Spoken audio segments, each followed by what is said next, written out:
You, John Fitzgerald Kennedy, do solemnly swear. I, John Fitzgerald Kennedy, do solemnly swear. That you will faithfully execute the office of President of the United States. That I will faithfully execute the office of President of the United States.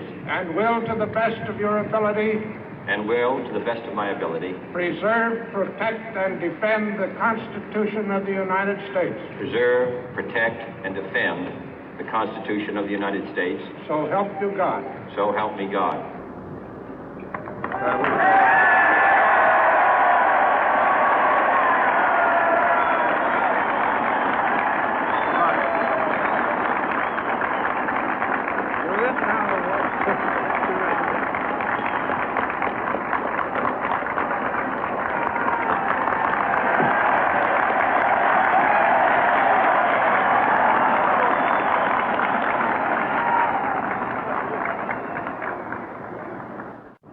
Vice President Johnson, Mr. Speaker, Mr. Chief Justice, President Eisenhower, Vice President Nixon, President Truman, Reverend clergy, fellow citizens.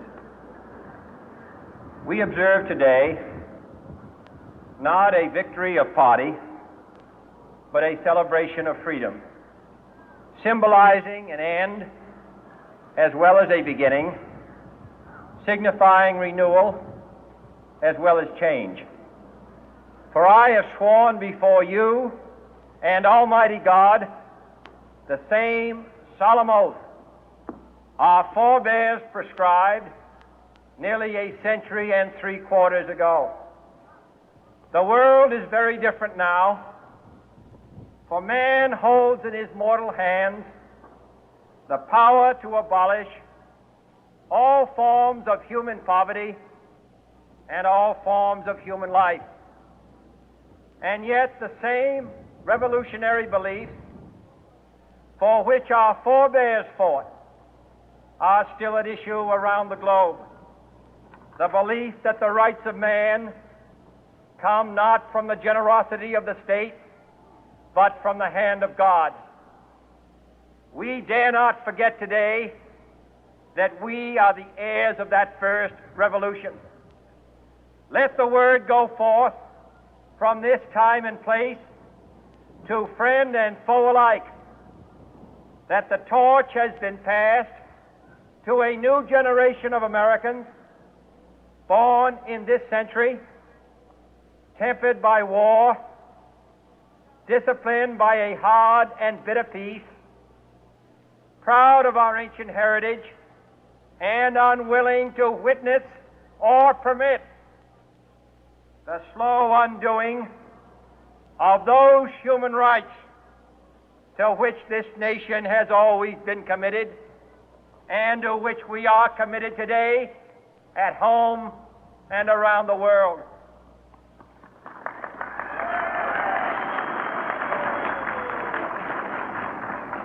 Let every nation know, whether it wishes us well or ill, that we shall pay any price, bear any burden, meet any hardship, support any friend, oppose any foe to assure the survival and the success of liberty.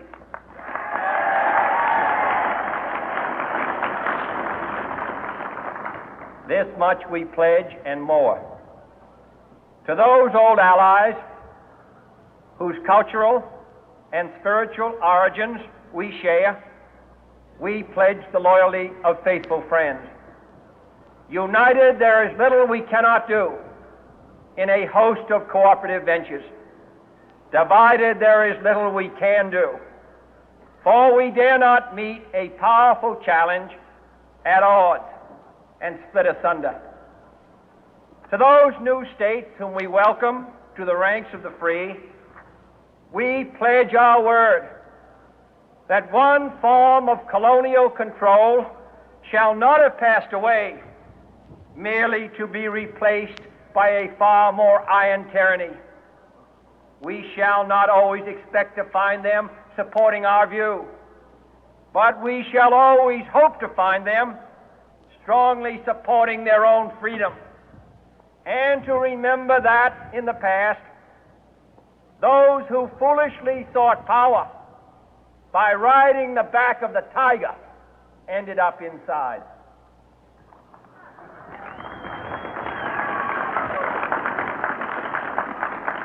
To those people in the huts and villages of half the globe struggling to break the bonds of mass misery, we pledge our best efforts to help them help themselves for whatever period is required, not because the communists may be doing it, not because we seek their votes, but because it is right.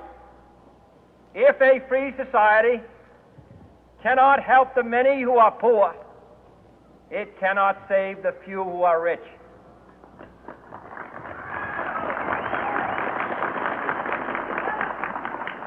To our sister republics south of our border, we offer a special pledge to convert our good words into good deeds, in a new alliance for progress, to assist free men and free governments in casting off the chains of poverty. But this peaceful revolution of hope cannot become the prey of hostile powers. Let all our neighbors know that we shall join with them to oppose aggression or subversion anywhere in the Americas. And let every other power know that this hemisphere intends to remain the master of its own house.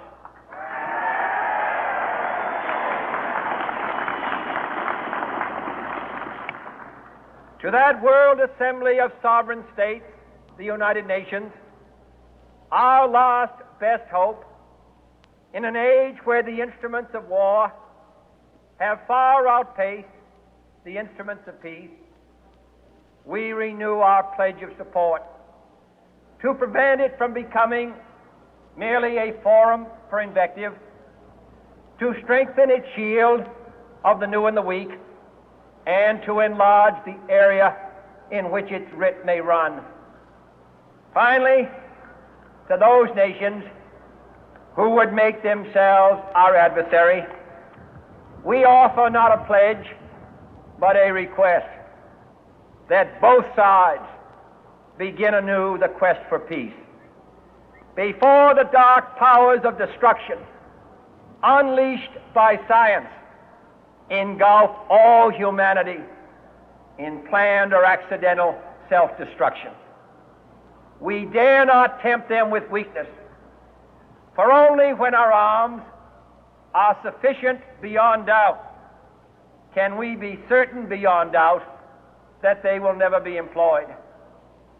But neither can two great and powerful groups of nations take comfort from our present course, both sides overburdened by the cost of modern weapons, both rightly alarmed by the steady spread of the deadly atom, yet both racing to alter that uncertain balance of terror that stays the hand of mankind's final war. So let us begin anew, remembering on both sides that civility is not a sign of weakness, and sincerity is always subject to proof. Let us never negotiate out of fear, but let us never fear to negotiate.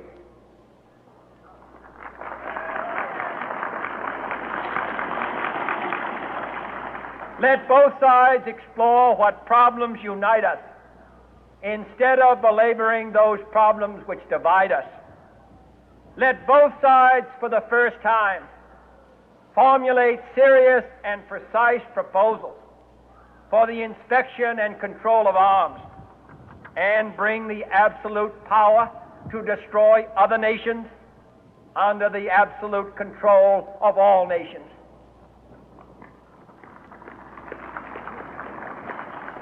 Let both sides seek to invoke the wonders of science instead of its terrors. Together, let us explore the stars, conquer the deserts, eradicate disease, tap the ocean depth, and encourage the arts and commerce. Let both sides unite to heed in all corners of the earth the command of Isaiah to undo the heavy burden and let the oppressed go free. And if a beachhead of cooperation may push back the jungle of suspicion, let both sides join in creating a new endeavor, not a new balance of power, but a new world of law, where the strong are just and the weak secure and the peace preserved. All this will not be finished in the first 100 days, nor will it be finished in the first 1,000 days, nor in the life of this administration, nor even perhaps in our lifetime on this planet. But let us begin.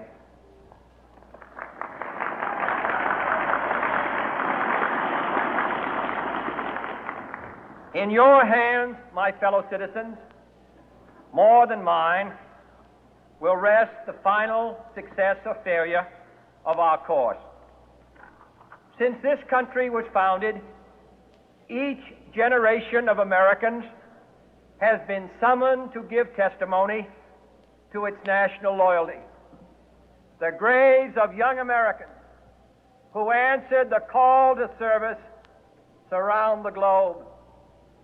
Now the trumpet summons us again, not as a call to bear arms, though arms we need, not as a call to battle, though in battle we are, but a call to bear the burden of a long twilight struggle, year in and year out, rejoicing in hope, patient in tribulation, a struggle against the common enemies of man, tyranny, poverty, disease, and war itself.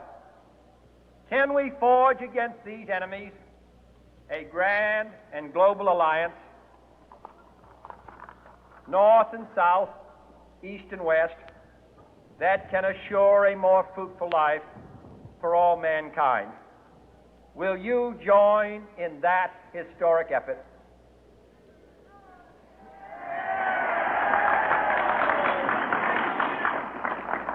In the long history of the world, only a few generations have been granted the role of defending freedom in its hour of maximum danger.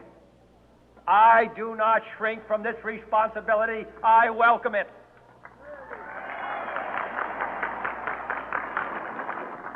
I do not believe that any of us would exchange places with any other people or any other generation. The energy, the faith, the devotion which we bring to this endeavor will light our country and all who serve it. And the glow from that fire can truly light the world. And so, my fellow Americans, ask not what your country can do for you, ask what you can do for your country.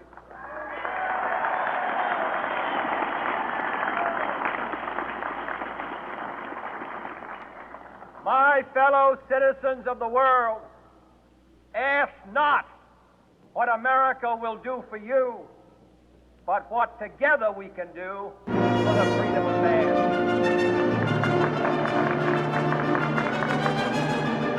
Finally, whether you are citizens of America or citizens of the world, ask of us here the same high standards of strength and sacrifice which we ask of you. The good conscience, our only sure reward, with history the final judge of our needs, let us go forth to lead the land we love, asking His blessing and His help, but knowing that here on earth, God's work must truly be our own.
Söhne,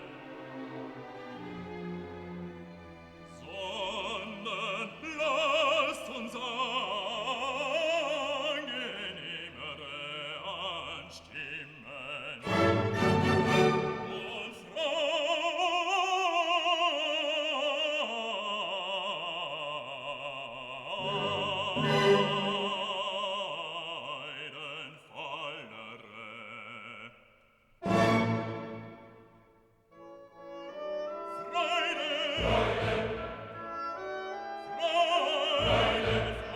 schöner Götter, Funken, Tochter aus Elysium, wir betreten feuertrunken himmlische dein Heiligtum.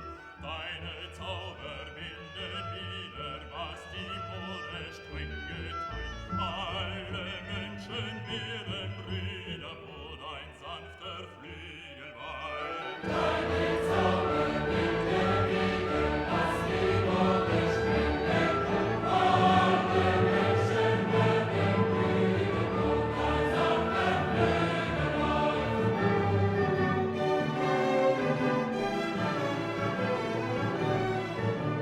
In der großen Wurf gelungen, eines Freundes Freund zu sein, der ein holdes Weib errungen, mische seinen Jubel an.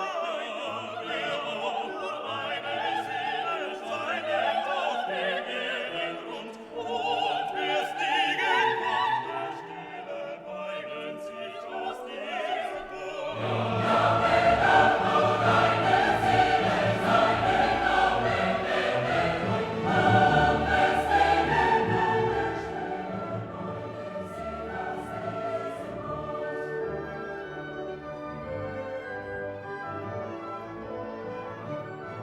Freude trinken alle Wesen an den Brüsten der Natur. Alle Guten, alle Bösen folgen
Thank you.